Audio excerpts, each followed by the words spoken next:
Hey guys, I am Jeff the Homestead Dad, and welcome to the Homestead. We're hanging out in the barn because I wanted to tell you about one of the hardest days I've had as a parent. It was no fun at all.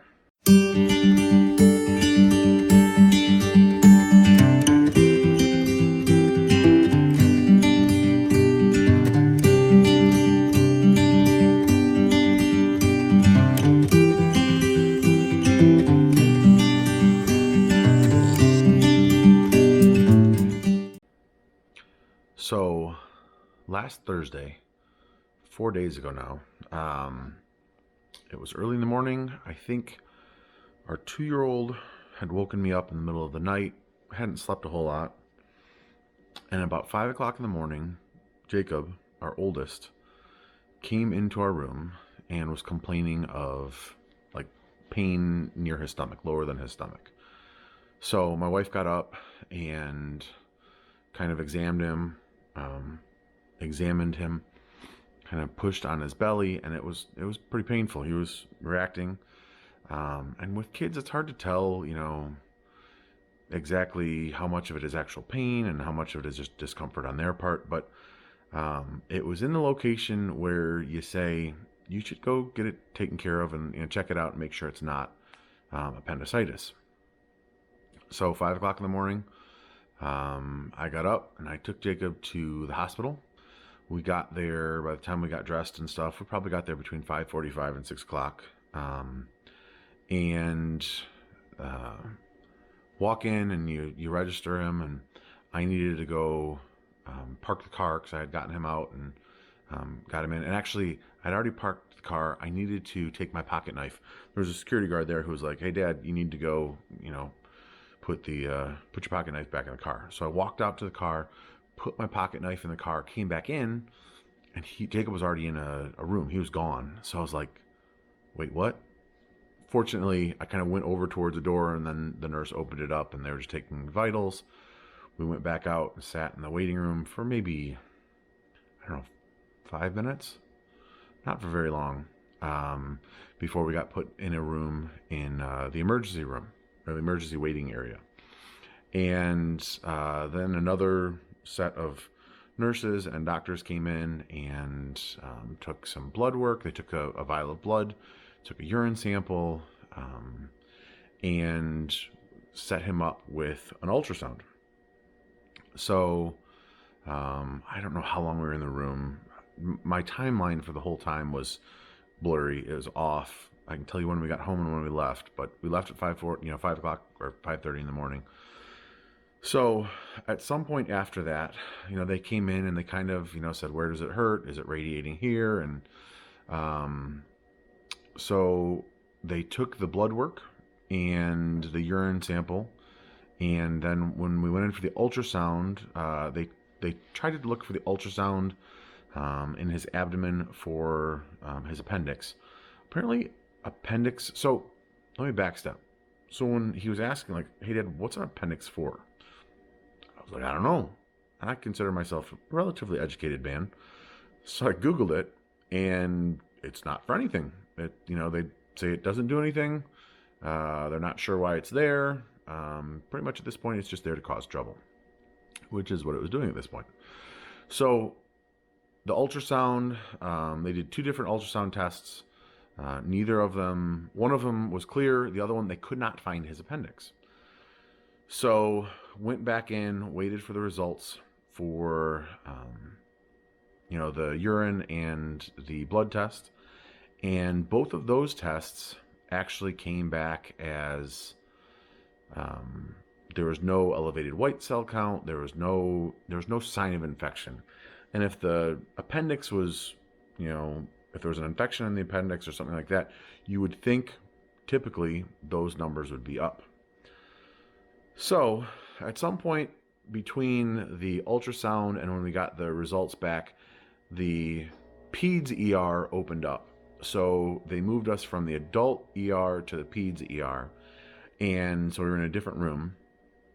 And the doc came in and said, "Okay, so right now, all of the tests that we've done don't look like it's appendicitis.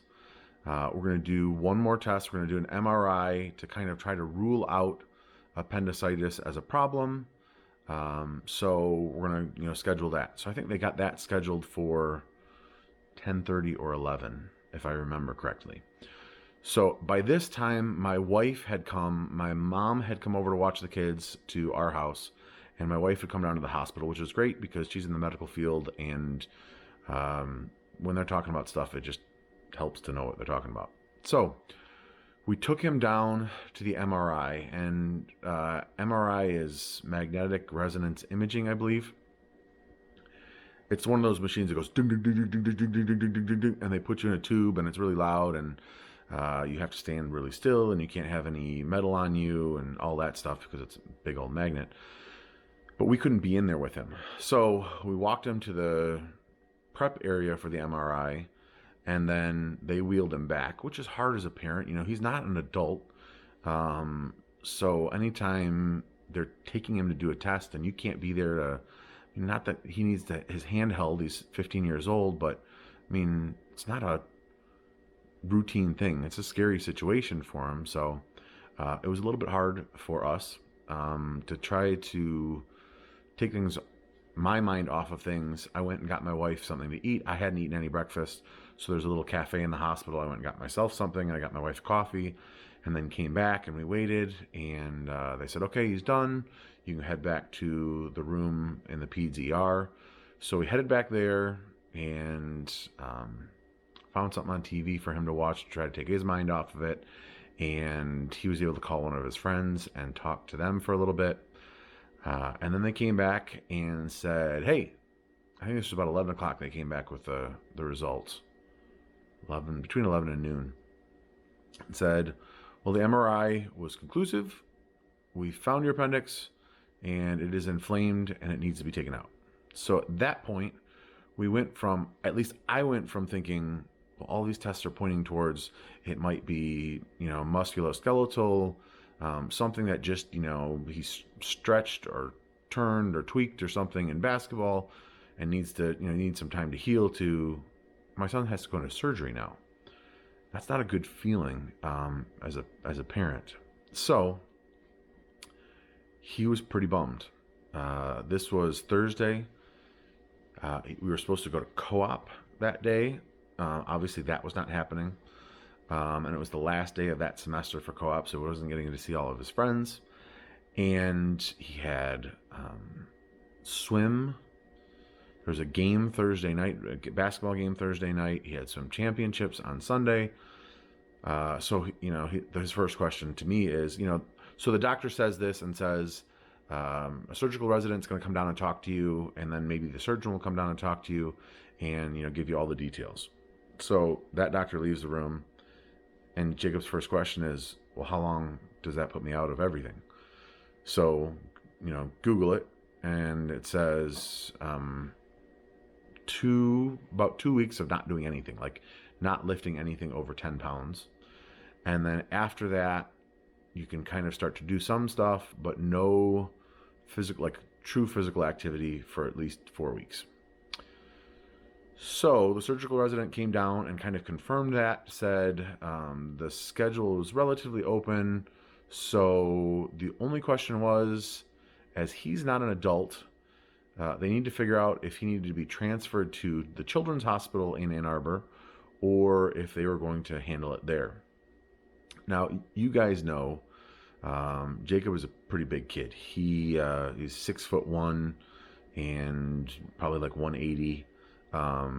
He's a solid kid.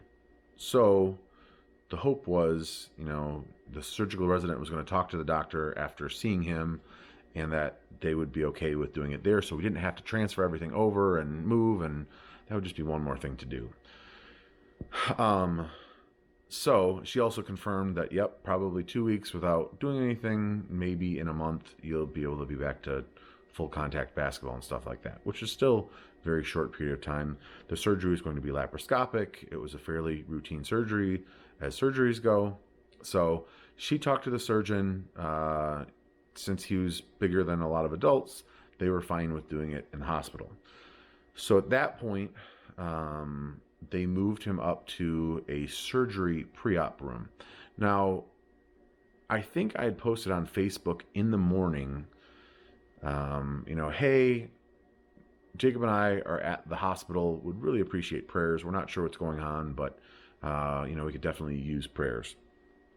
So throughout the day, had been getting that. By the time we got to the MRI and knowing that we needed to do surgery, I obviously was asking for prayers for the surgery, because obviously that's something that he's going to be nervous about. Us as parents are going to be nervous about. So, and then I started texting some people, our pastor, our current pastor, our former pastor, some deacons, a lot of our friends, asking for prayers. And so after everything was kind of explained to him in pre-op, and they started, doing things and getting him ready for surgery, I was able to kind of show him the Facebook post where everyone was praying for him for, the surgery and things like that, which was, I think, both comforting to him and it was comforting to my wife and I. And then right before they wheeled him back, like I said, I had texted our current pastor and former pastor, and I showed Jacob the text from our current pastor, and our former pastor called right before they were about to wheel him back and said, "Hey, sorry, I just got this." And I said, "No, it's actually perfect timing. They're taking him back right now." So he asked if I could put him on speakerphone. I put him on speakerphone, and Jacob was able to talk to him, and he prayed for him over the phone, and he had some people with him who were what I would call prayer warriors, who were going to be praying for Jacob and for all of the doctors and medical staff at the same time. And that meant a lot to me and my wife, and it meant a ton to him. I think it just gave him a little bit of peace and calm before heading back to surgery. And it definitely did for me, because it's just one of those things where, to have your kid have to go back for surgery, and it's, something that's done, I don't know, 1,000 times a day throughout the country. It's a fairly regular, quote unquote, easy surgery. But if you've never had surgery before, like he hasn't, and if you've never had your kid go back for surgery before, like we haven't, that's tough, man. It's, it wears on your spirit and on your, so I don't know what I would have done without knowing that.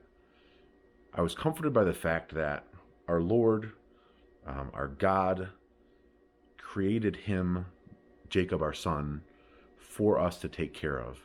And that as much as my wife and I love him, God loves him even more and wants to take care of him even more. That gave me a lot of comfort. So he was able to pray with our former pastor, and then went back to pre-op, like to where the anesthesiologist was going to start, giving him the gas and stuff like that. We were then taken to the surgery waiting area.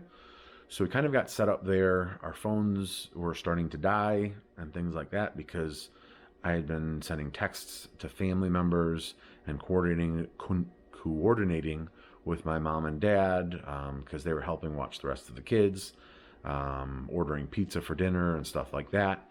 And I think by the time he got into surgery, or they were starting surgery, it was about 3:30. So at that point, I went out to the cars, because my wife was going to switch cars with me after the surgery. We were planning on her going home to be with the kids, because the girls had ballet. They had their dress rehearsal for Nutcracker, which was this weekend. So my mother-in-law and father-in-law came and picked up our two girls and took them to their dress rehearsal. And that was from like 4:30, and it was going to end at 9. It was a long time. And my wife was coordinating with a bunch of the ballet moms who were awesome, and said, "Hey, whatever you need, let us know. We're going to keep an eye on your girls, and if you need us to do anything for them, we'll do that." So that's a huge comfort there. We've got a lot of communities that we're a part of. The ballet community, that we are so thankful for the ballet community that we found, because we don't have to worry about some of the previous ballet dancing companies that we've been a part of. you kind of looked to see where the older girls were at, and we weren't real comfortable with where that was heading. With this ballet company, we don't have to worry about that. And the parents there are awesome. So I think it took a load off my wife's mind because she was planning on being there, obviously, and couldn't.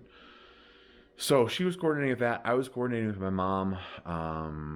Rather than have my mom have to worry about making something for dinner while watching all the rest of the kids, I just ordered something from Domino's and had it delivered and paid for it on my phone. So it worked out great. I stepped outside because the cell phone reception in the hospital was pretty terrible. Went and got an external battery so I could start charging my phone a little bit more. Made some phone calls to let people know what was going on. Texted some people, and then headed back in to wait with my wife. And the surgery was supposed to take about an hour, hour and a half. I think about an hour and a half is what they said. So an hour and a half came and went. A little bit after that, they called us to a consultation room to talk to the surgeon. So we went in there. The surgeon came in a minute or two and said the surgery went great. He said Jacob was still coming out of anesthesia. It was taking a little bit longer because he's younger. It's not uncommon for it to take a little bit longer for him to come out of anesthesia. So he also said that Jacob had a abnormally long appendix. He's like, it's neither here nor there. It's just, he's just stating a fact. So, but he said the surgery went well. It was definitely inflamed and it needed to come out. So that got done. So we went back to the surgery waiting room and they were going to call us back to the recovery room when Jacob was starting to wake up. So it was probably another half an hour or 45 minutes. Just was a really long half an hour or 45 minutes until we were able to go back with him. And so let me backtrack for a second. The surgeon said, because we had been kind of trying to figure out with everyone what the timeline was going to be, did we have to stay overnight, what that looked like, stuff like that. So the surgeon said, you can probably stay overnight if you want to. And then I said, well, do we have to, or if everything goes fine, can we go home tonight? And he said, yeah, if he does, if he gets up and walks around and is okay, if his pain is, managed by medicine, and if he goes to the bathroom, you can go home tonight. So I was like, cool, that would be great. So we got called back. He was starting to come out of anesthesia, and he was really loopy. It was very funny at that point because he's like looking down at his stomach and seeing the marks and kind of making faces. And then I got out my phone and was taking a little bit of video. And if he's okay with it, I'll add the video here. If he's not, you won't see it. But I was trying to take, because his throat was really dry, and the surgeon had said because during the surgery he'd have to have I think intubated is what it's called, have a tube down his throat. A lot of times you come out of surgery and your throat is really scratchy and dry.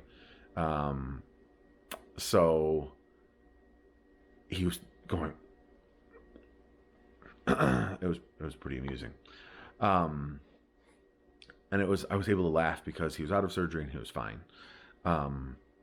So the nurse there kind of took his vitals, and after probably about a half an hour, they said, okay, we're going to take him to a recovery room, like I don't know if it's a monitoring floor or a short stay floor or whatever it was, but it was like more he could stay there overnight if we needed to.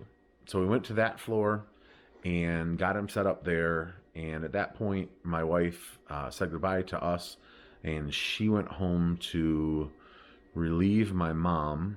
And then my sister-in-law, my wife's sister, came over to watch the kids so that my wife could go be at ballet recital or the ballet rehearsal for the last hour. And I stayed with Jacob.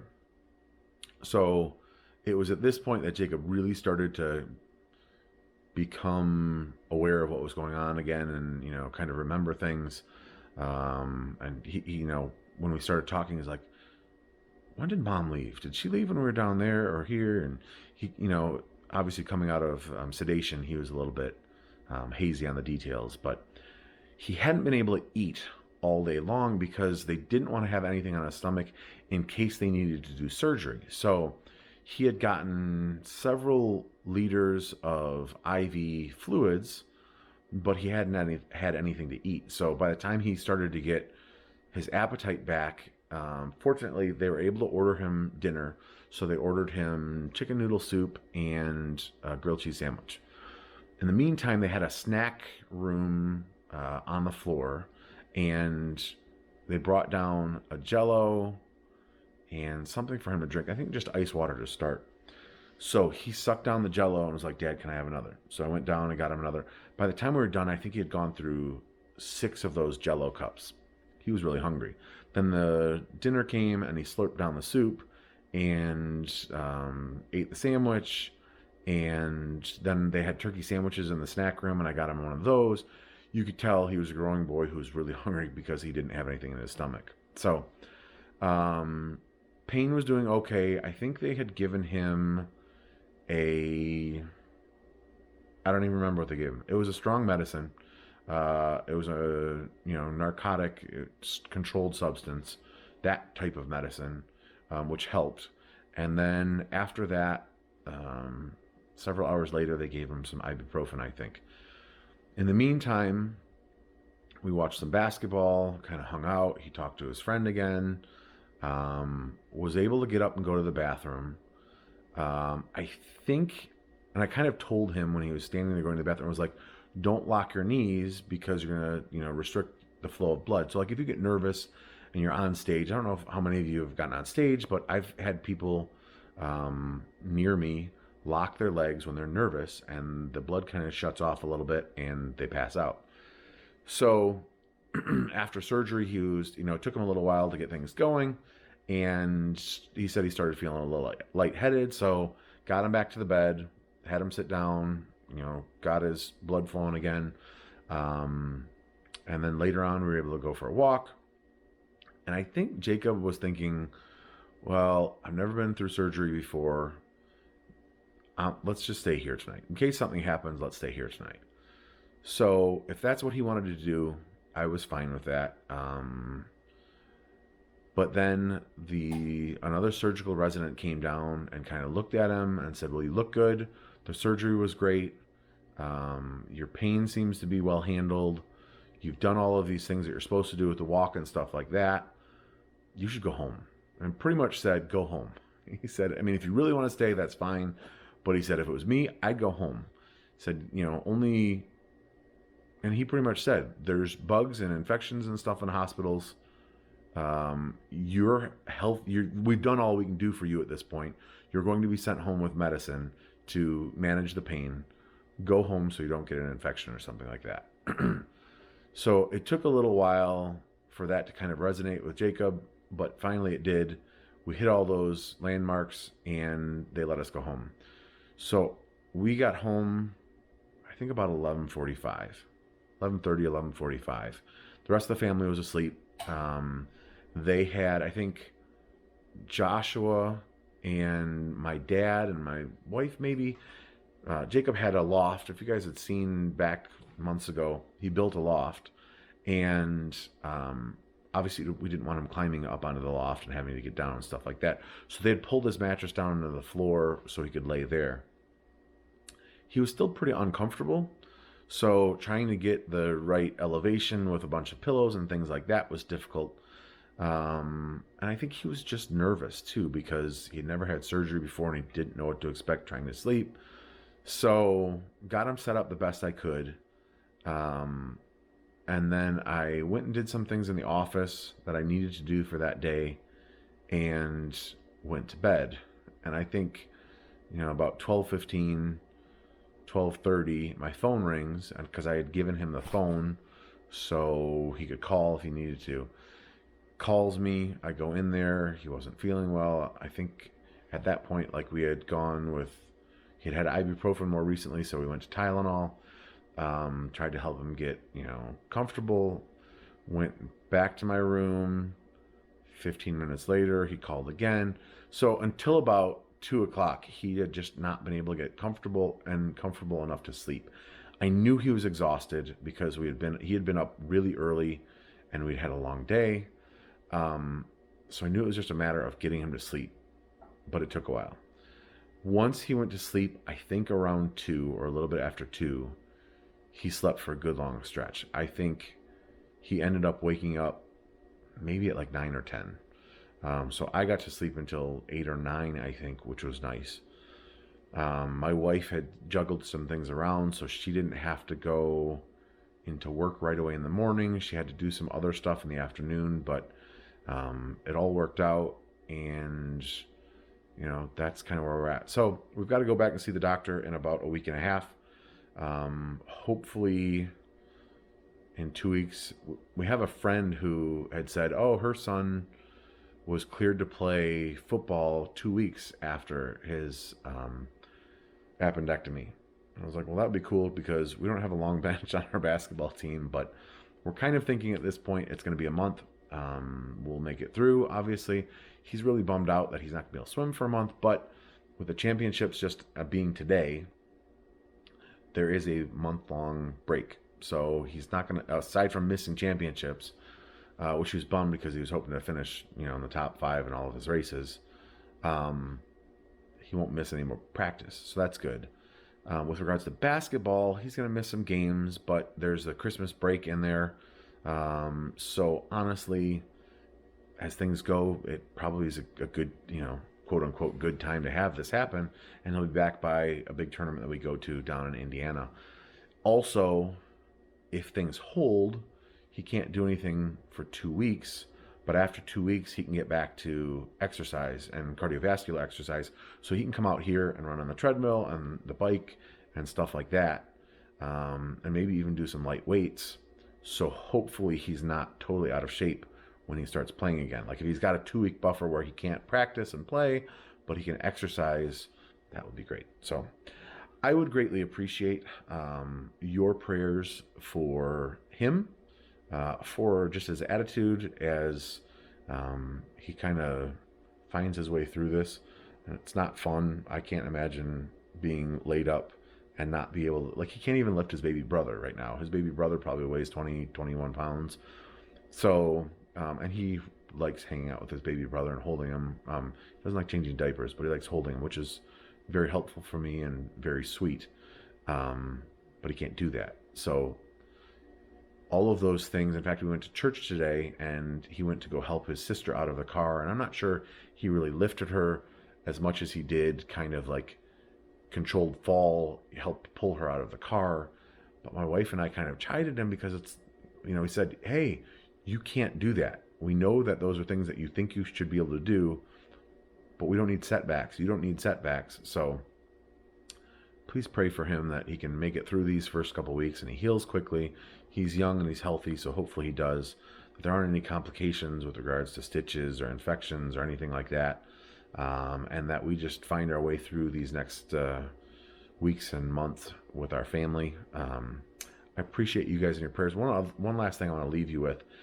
I talked earlier about how it was comforting to be able to know that people were praying for us. I was able to put a post out on Facebook, my personal Facebook page, and, within hours have hundreds of people praying for him. It was really, really comforting to us and helpful for us. And it was a good feeling to know that there's that kind of community and, that personal community there. And that we have that kind of community here on Facebook or on YouTube with, the comments and my subscribers.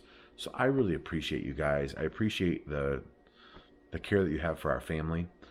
I try to post things that I can on the Homestead Dad Facebook group. So if you're not a member there, think about doing that. If you haven't subscribed already and you think you're interested, that would be great. I'm going to try to start doing more videos.